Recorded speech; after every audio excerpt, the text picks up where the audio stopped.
Let's bring in CNN military analyst and former NATO Supreme Allied Commander, retired General Wesley Clark. General, thanks so much for your time today. Ukraine is claiming full control of Kyiv with its deputy defense minister declaring the region liberated. But do you actually think Russian troops are going to regroup for a later attack on the capital city? Yes, I think it's great tactical success on the part of the Ukrainians. They've driven the Russians back, but this is so far from over that got to be very, very careful not to raise expectations. What has to happen now is lots more support has to come in to help Ukraine to drive the Russians out, to drive them out in the south, and to strengthen the Ukrainian force in the Donbas area. Now, what's going to happen is, as you can see from the map, the Russians are north and south of Dnipro. Dnipro is going to be the next key objective. If they can drive to Dnipro, they'll cut off the Ukrainian forces that are holding back the separatists in the Donbass. And this is the next Russian objective, is to do an envelopment of these forces, cut them off, annihilate them. That's a substantial part of Ukraine's army. In order to prevent that, they've got to have heavy fighting equipment, not javelins, not stingers. That's fine for helping defend cities. They need tanks. They need mobile artillery. They need lots of ammunition. They need fuel. They need repairs. We don't have that for them. It's got to come from our NATO allies in Eastern Europe, and they've got to get it there and get it there quickly. So the Ukrainians clearly have to prepare for what's coming next. I'm curious, as we are, watching this from the sidelines, many of us 30 days into this conflict, what else are you hearing in military circles about the campaign? Well, what we're hearing is, of course, the Ukrainians can really fight. They want to win this fight. They don't want to hold, they want to push the Russians out. And here's the thing, that for campaign after campaign in the last 50 years, 70 years, the United States tried to help countries defend themselves who weren't that prepared to fight. Now we've got a first world country. Their soldiers have education just as good as ours. They're just as good technically as we are. We give them our modern weapons, they can use them in 24 hours. Plus, they know how to fight on that terrain. So we're going to have to do a better job of listening to the Ukrainians and what they need and get them the equipment they say they need. And by the way, not only do they need tanks and artillery, they need aircraft. They need air cover for those forces. So somehow we've got to go back and revisit those issues and get them the aircraft they need. They need air support, and they can fly it, but they've got to have the aircraft.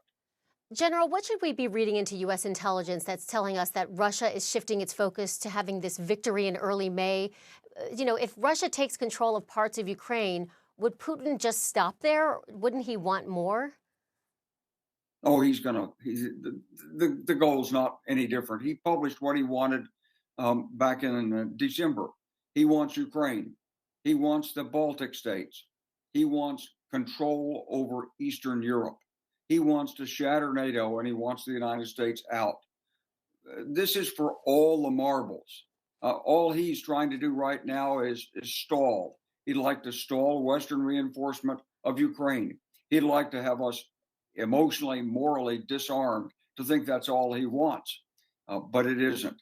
So he wants to disrupt the international system. And with him is China in this. China's on the sidelines, maybe, but rooting for him. China's looking at Taiwan. China wants to assert itself. So China and Russia have teamed up on this. Ukraine is just the current battlefield. But if the Ukrainians defeat Russia on this battlefield, everything changes. So the best way to protect NATO, the best way to protect the international system, is to give Ukraine the assistance it says it needs and let them handle Russia on this battlefield. General, do you believe negotiations between Russia and Ukraine will wind up ending? Will it be negotiations that end this war, or will it be decided on the battlefield? Well, that's exactly right. I mean, whatever shape these negotiations ultimately take is going to depend on what happens on the battlefield. But it's in the interest of both Russia and Ukraine to keep these negotiations going, looking for an opening for the Russians, forestalling Western assistance to Ukraine, raising hopes, dashing hopes, finding information, intimidating the Ukrainians. And at the same time, President Zelensky knows he has to be a willing participant in this, because the European allies expect it to. I mean, Germany, Italy, France, they just want it over. They're very short-sighted on this. They don't understand fully what's really at stake. They want to go back to business as usual in Europe, I guess. But they've got to understand that there is no more business as usual. These sanctions are for real. They've got to be kept on Russia. And the only way through this is to support Ukraine wholeheartedly and let them handle Russia militarily on the ground. So the ideal negotiation outcome is Russia says, please let me bring all of my troops out of Ukraine safely. You can have your country. That's the outcome the international community should be working for. All right, General Wesley Clark, thanks so much for joining us. Thank you. Ukraine says more than 4,000 people were evacuated through humanitarian corridors on Saturday. But with Russian attacks making it hard to keep the corridors open, some refugees are finding their way to safety through more unconventional methods. CNN's Ben Weidman has that.